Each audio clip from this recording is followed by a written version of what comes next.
pads.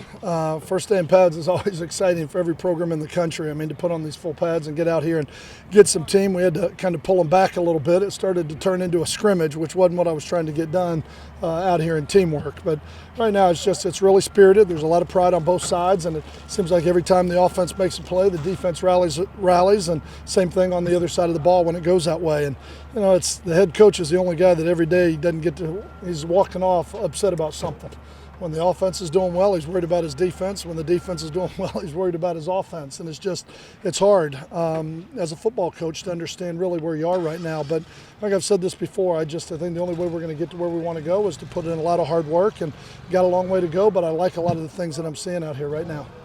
Offensive line, yesterday you had some stern words for them. Again today you did. What's going on with that group? Well, we've got to come together, and I will say this. We're seeing a lot of looks. We're seeing, movements, twists, linebacker blitzes. We're not holding anything back. There's no restrictions on the defense and what we can do right now.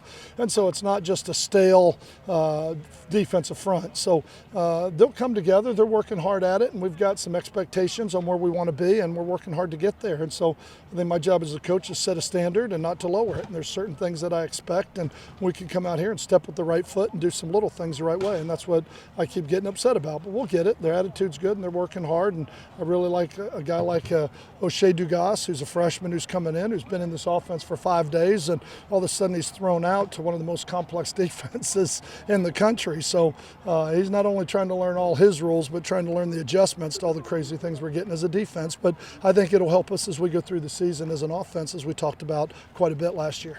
Piggybacking off the line, how'd the run game look to you today? Goods and bads, there were some positive plays that spit, but there were some lost yardage plays, and they're not all going to go. They're not all going to make yards, but you got to eliminate the lost yardage plays. When you call a run, you may end up in a 2nd and 9 or a 2nd and 8, but you don't want to be in 2nd and 14. And there's some of those that where we had a couple things where some guys came free, and those are the things that we got to get corrected. But I thought there were also some really positive plays as well. Talking about the run game, Marlon Seats. Last fall, what did he weigh? 205. Yeah. Today he weighs Yes. 235. Exactly. What's he done between last fall and today to get to where he is? Well, he's worked really hard. He's been committed to it. He's to weigh that much, you got to eat. You got to eat, you got to lift, and he's really done incredible things to his body. And goes back to a lot of the credit that I give Coach Hester for the job that he's done with these guys in the off season. But he gets some credit, but the players still have to put in the work. And Marlon's worked really hard to get to where he is right now. Take this first week of practice under your belt. What are the specific things that you're really looking for, obviously, at this point? Where we need to improve, the things we need to improve on to be a good fundamental football team, trying to get them ready, not just for the opening game right now, but trying to get them ready for the year.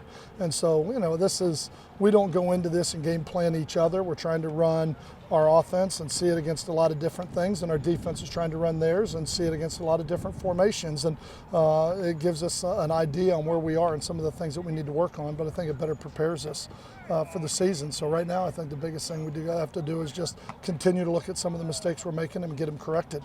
If you had to pick, would you rather have inexperience but more depth, or depth and less experience? What am I do I want? Depth and less experience? Like now you have depth, but it's inexperience. Right. So would you rather have more experience but less depth, I guess is what I'm asking? I vote for yes for the experience. So for that one, I think experience is really, it's underevaluated. When you look at Ryan Higgins as a freshman, where he was then and where he is now, he's got the same talent that he had as a freshman. He's gotten a little bit bigger, but he's got experience, he's got knowledge, the game has slowed down for him, he's comfortable in making decisions. I think that's the thing that experience gives you.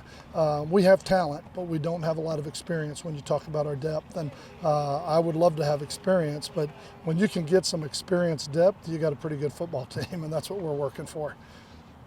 How long does it take for that inexperienced talent to just get to that? I wish there was a maturity pill that we could give them that would get them there in a hurry, but they all mature at different levels. A guy like an Xavier Woods came in here, and even though he was inexperienced, he was incredibly mature as a football player. He's focused, he watches a lot of film, studies it, and really did some great things as a freshman.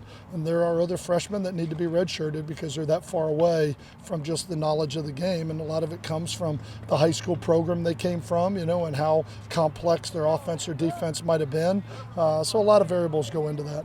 Leadership is a term that's used very loosely with coaches, but like we talked about the other day, Vernon was helping some of the young guys out, and that was the thing with depth that you were talking about in the spring. Other than him, like who else has displayed some of those qualities so far? I think Bo Feet has done a great job. I really like what Xavier Woods and Kentrell Bryce are doing on the defensive side of the ball. Offensively, I think Kirby Wixon has really stepped up in a leadership role. I think Jeff and Ryan have been very vocal with a lot of things. Paul Turner has done a great job. Trent Taylor has done a great job. We got a lot of guys those guys that have experience are the guys that we're really leaning on to be the leaders of this football team. And we've challenged them, met with them, talked about it, and we're going into class meetings tonight where we meet as seniors, juniors, sophomores, and freshmen that we'll do 4 times during the camp. We'll spend about 4 hours meeting with just a class, and the topics are different. With the upperclassmen, it's more about leadership, and with the underclassmen, it's more about accepting your role and what you need to do to be successful in college.